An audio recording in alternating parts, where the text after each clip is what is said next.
be showing you everything you need in your lash kit. So stay tuned. This is the start of my lash series. This is part one, and this one is going to be called Getting Started. So, I've been a professional lash artist for years now. It's something I definitely enjoy, along with doing makeup, brows, etc.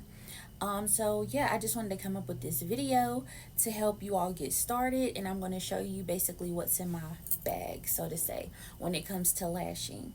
So this isn't like any normal lash video. What I'm going to show you is things that you're actually going to need and things that are actually going to help you make money, because I know a lot of people play on the internet, and yeah, we're not going to do that in this video. So stay tuned and make sure you're subscribed to my channel. Love you all so much, and let's get it started. So we're going to be touching 6 different topics. The first one is going to be products needed. The second one is going to be service experience. The third one needed, the third one we're going to do is troubleshooting. The fourth one is sanitation and safety. The fifth one is content, and the sixth one is removal service.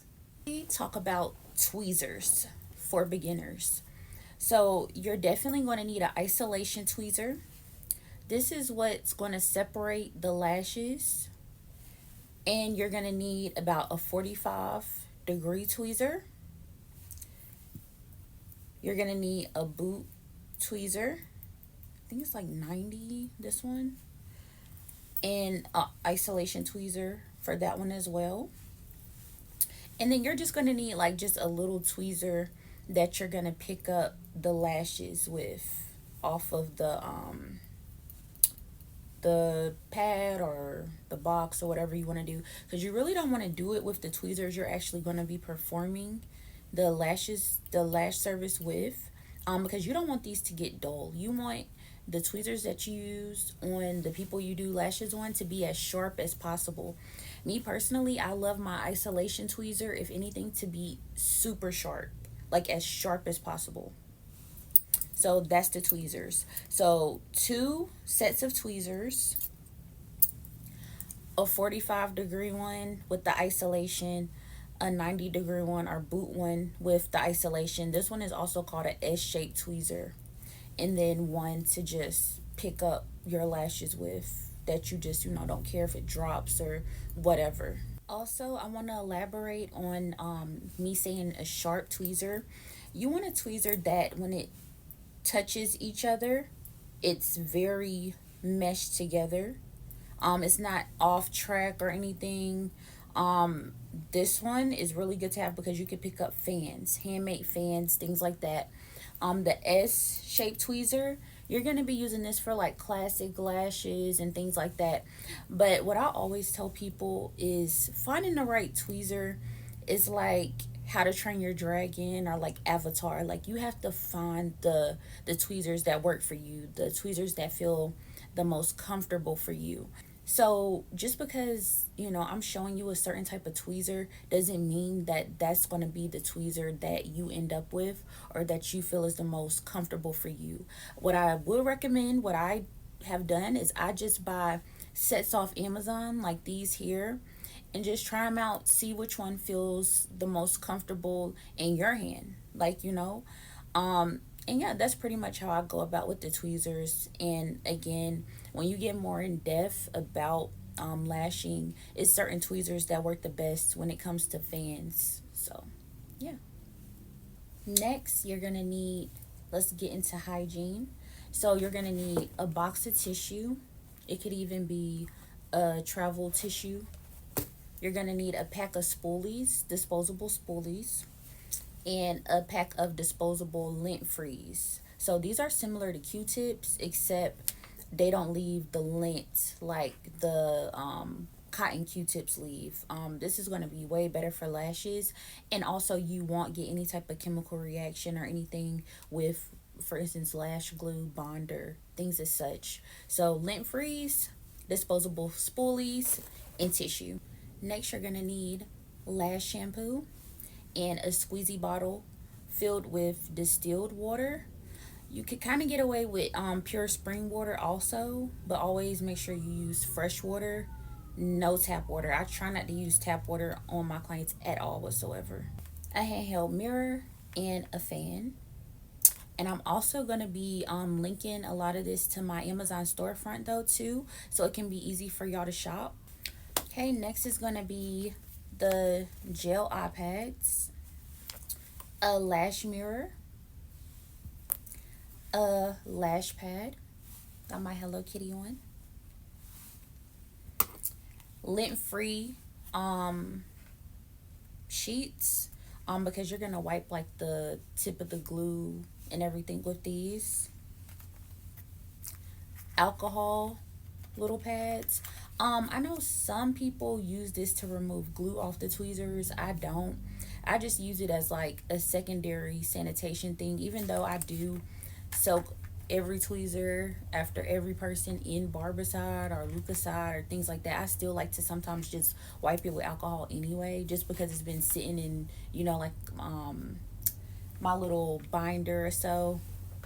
You see my little, just because it's been sitting in here, sometimes I just like to wipe it down with alcohol before I use it on someone. And you will need two of these too. So you can do a dirty one and a clean one. You want to have it labeled. And I just keep all clean in here. And yeah, this is just like a little pencil box. Okay, now you need tape. You need a stronger tape. This is like a paper tape. They also have sensitive tape, which is blue. And then you need a weak tape. So this one is like a weaker paper tape. So you're able to isolate and things like that a little bit more. You're also gonna need a glue shaker. And then also you're gonna need your glue. Always try to keep a clear glue, just for people that have allergies. Sometimes that black pigment in the traditional glue can irritate someone. And then of course you're gonna need your black glue. Also with the clear glue, I really like to use that for people that get like brown lashes or colored lashes also, because it won't have that black pigment on it. You're gonna need primer for the lashes. After you wash them and dry them, you want to put primer on them. And then you're also gonna need a bonder. So I mostly use bonder for classic lashes, just because I feel like it needs that extra like boom, you know. So this kind of helps the glue adhere to the lash a little bit faster, a little bit better. You can use it also on people you do volume lashes on too. A lot of people use it for that too, but for the most part, 99% of the time I would do this on somebody with a lighter lash, just to help that stick a little bit better. And of course you're gonna need your lashes. So your lashes, and then also a secondary like tray you can put them on if you don't feel like fitting them back in, you know, back in the box or anything like that. You're also going to need index cards and a pen, so you can write down the formulas you do on, you know, the persons, so you won't forget, or if you want to make any changes or anything like that, even just to write out the formula. And then you're also going to need a aftercare card, so you can text this to them, or you could just give them a physical card just to let them have something that they can go back and reference when it comes to them taking care of their luxury service. Okay, so that was products needed for getting started. Everything you're gonna need. Now we're gonna get into service experience. So you're gonna need a table and a chair. So a table for the person to lay on. They have travel ones. And a chair for you to sit on. They have stools and, you know, like a traditional chair with a back to it. You're also going to need a pillow for the person's head that's ergonomically comfortable. A pillow for under the kneecaps to prevent any type of fatigue or any type of bad circulation or anything like that. You're also going to need a blanket for warmth and comfort. Some people do like to bring their own blanket or just like a heavy hoodie or something like that. That's fine too. You're also going to need bed paper.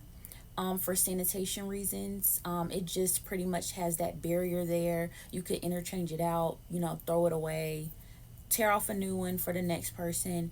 And you're also going to need a step stool, but the ones that fold up, you know, that can be put to the side and things like that. Also, a bonus item when you get a little bit more advanced, I am a master lash artist, so it would be a weighted plushie. So this is Mr. Donut, and this is my little weighted plushie. This has a lot of weight on it, so it's really good for people with any type of anxiety or just want that extra feeling of comfort, because laying down with your eyes closed for something like this is a serious matter, and you do want to handle that person with care and you know, leave your emotions at the door before you touch people when it comes to being a service provider. So this is just one of my little bonus treats that I love. So that was service experience. I hope you all enjoyed that one. Now let's get into troubleshooting. So troubleshooting is basically your insurance when you're doing these type of services. It's just you making sure that you're good, so you know you get the best outcome possible. So I'm going to show you a few things for troubleshooting that you'll need. Okay, so the first thing for troubleshooting would be a regular old school fan. So sometimes the fans, they lose their battery, they go dead, and you're going to need that traditional fan so you know you can still handle business. Also, you may need some little scissors, might need to clip some tape or something like that. It won't always rip perfectly. Also, you're gonna need some extra tops, caps, some of the little caps with the needle in it, just to kind of pierce through that glue if it gets stuck, or if it's a new tube of glue. You're also gonna need the remover for the caps. So this is just a little tool that helps you kind of twist it off of the glue.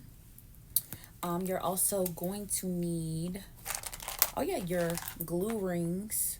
So this is actually a part of your product list, is glue rings. This is huge right here. So let's add that to the product list. I forgot this one. And you're gonna need a regular glue ring, like so, that just holds the glue regularly. And then you're gonna need one for fans that has the little cuts in it that you can kind of make a quick fan with. So yeah, sometimes you can make a fan with either or. Like sometimes either or works good though, as far as the glue rings are concerned, but I will have to show y'all that. You're also going to need some eye drops. So they have little eye drops on like Amazon that you can give to someone that just lubricates the eyes after a service.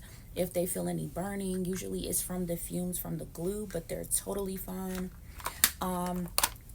Also, little tops for the disposable spoolies if they want to take one home. This is just a straw cut up, and you just put it on top of the spoolie. Good to go. Won't get the lint on it from out of their purse, no hair on it, any of that. It'll keep it nice and clean. And last but not least, the big kahuna is, this is another advanced technique, the acetone. So this is basically acetone in a UV protected bottle with a sponge inside of it. So you want to dip your tweezer inside of this in between, you know, doing the service, and wipe it off with one of those lint free pads that I showed you right here, just to get that extra, you know, glue off like such. So this is extremely important that you definitely have you a UV protected acetone bottle with a sponge inside, a little spongy. And yeah, that's troubleshooting, my darlings. All right, hey y'all, so now we're gonna get into sanitation and safety. You want to always make sure you have your barbicide, Lucaside. You also want to get a container like this for your tweezers, and you want to make sure it's labeled right there, barbicide, just so you can keep your things clean. This lifts right up. You're able to, you know, take them right out, rinse them, spray them down with alcohol, wipe them, let them dry. So, yep. Also, you want to make sure you have like a little cup like this. You can measure your water to chemical ratio. Also, Kavi wipes, Lysol, gloves, extremely important. Um, yes, so these as well. You also want a first aid kit, always, always, always. So you also want to have a face mask on deck, and you also want to have goggles. So these really come in handy. I just put these on like so. You can mask up.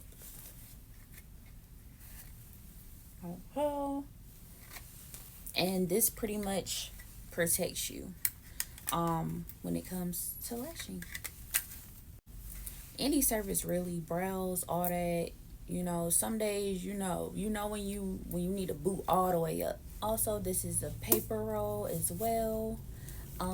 So yeah, sanitation and safety is definitely the top goal with anything. You always want to make sure you're sanitized and safe at all times. All right, so that was sanitation and safety.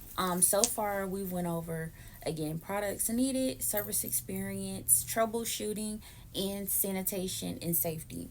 Now we're getting into content. This is one of my faves. So you're gonna need a lip gloss. After, you know, if you want to put it on the person's lashes you've done, just to make sure their lips is looking extra lush. Also a brow pencil, and these are my favorite brow pencils, my Bully Cosmetics brow pencils. I either do like number 3 or number 4. I really like those shades. So yep, my brow pencils. You also want to have a little light like so, just so you know you have just that extra lighting. Also a micro lens, so it's going to be a little lens that you attach to the back of your phone, and that gives you that up close photo of the lashes. I know a lot of people see people posting like these up close content of lashes and things like that. That's what they're using. They're using a micro lens, and they do have some with a light already attached to it. So yeah. Also, you will also need to have a phone stand, like some type of stand, if you don't feel like holding your phone, or if you want to be a part of it too, just to give you that extra freedom. So now we're going to the finish line. We're at removal service. So for removal, of course, you're going to need the spoolies and the disposable lint freeze, but you're going to need saran wrap. So just that little aesthetic saran wrap roll, and you're gonna need a lash remover. So they do have the remover that's in the pot like this, and I also have had a squeezable jelly. I do prefer the pot a little bit more, just because it's a little bit more oily, and I know that it's going to seep through a little bit faster with the body heat compared to the gel. So that's all you're going to need for a removal service. So how we do a removal service is you kind of like do a consultation, run through the lashes with the spoolies, see which ones you can take off without doing anything pretty much. You also could peel some lashes off gently, some that kind of have the base kind of already lifted from the root. But what you want to do is you want to put some removal on the lashes at the lash line. Then you want to put the saran wrap on each eye. Let it sit for about 8 to 10 minutes. Take it off, kind of check on it, get the tweezers or a spoolie, kind of roll some of it off. They'll start to fall off. If you need a little bit more extra time, you can put a little bit more on it with a brand new lint free. Put it on, put the saran wrap back on, let it get some body heat, and then eventually those lashes will be off. What you want to do is wipe the lashes, wipe what remover you can get off of them, rinse the lash, then apply the lash shampoo and rinse, etc., etc. like normal dry the lashes, they're good to go if they're not getting any other type of lash service or whatnot. So that's it, y'all. We went over everything for my lash series with getting started, and I will see you all in part two. I think we're gonna go over lash lingo. So that's, identifying the different type of lashes, the density, lengths, things like that. And I will see you all in my next video. Make sure you like, subscribe, and share, and comment below which type of video you like to see next. Thank you all so much, and I'll see you in my next video. Bye.